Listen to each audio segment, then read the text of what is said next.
শরীরের গোপনীয় অংশ ঢেকে রাখা সতর সব অবস্থাতেই আবশ্যক। নামাজ হোক বা না হোক, একাকী হোক বা অন্যের সামনে, সঠিক কোনো প্রয়োজন ছাড়া নির্জনেও শরীর উন্মুক্ত করা জায়েজ নেই। মানুষের সামনে কিংবা নামাজের সময় সতর ঢাকা সর্বসম্মতিক্রমে ফরজ। এমনকি যদি কেউ ঘুটঘুটে অন্ধকার ঘরেও নামাজ পড়ে, যেখানে কেউ তাকে দেখছে না, তবুও যদি তার কাছে সতর ঢাকার মতো পবিত্র কাপড় থাকা সত্ত্বেও সে বিবস্ত্র হয়ে নামাজ পড়ে, তবে সর্বসম্মতিক্রমে তার নামাজ হবে না। অর্থাৎ আপনি যেখানে থাকুন, যে অবস্থাতেই থাকুন, নামাজ হোক বা নামাজের বাইরে, আপনাকে আমাকে সতর ঢেকে রাখতেই হবে।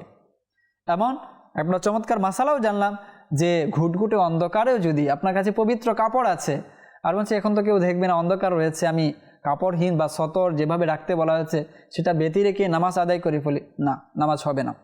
তবে নারীদের ক্ষেত্রে কিছু বিষয় বলা হয়েছে, যখন তারা নামাজে থাকবে না এবং একাকী থাকবে, তখন পুরো শরীর ঢেকে রাখা আবশ্যক নয়, বরং তখন শুধু নাভি থেকে হাঁটু পর্যন্ত অংশ ঢাকা ওয়াজিব। কিন্তু মাহরাম, যাদের সাথে বিয়ে হারাম, আত্মীয়দের সামনেও পেট ও পিঠ ঢেকে রাখা ওয়াজিব।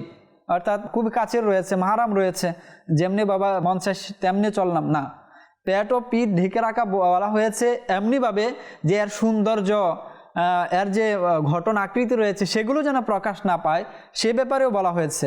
আর গায়রে মাহারাম পরপুরুষ এর সামনে এবং নামাজের জন্য চাই সে একা অন্ধকার ঘরে হোক না কেন, পুরো শরীর ঢাকা ফরজ রয়েছে। যার সাথে বিবাহ বৈধ মাহারাম রয়েছে, পরপুরুষ রয়েছে, তো সেক্ষেত্রে এবং নামাজের ক্ষেত্রে সর্ব অবস্থায় যে সতর কথা মহিলাদের ক্ষেত্রে বলা হয়েছে সেটা ঢাকা হচ্ছে তার জন্য আবশ্যক।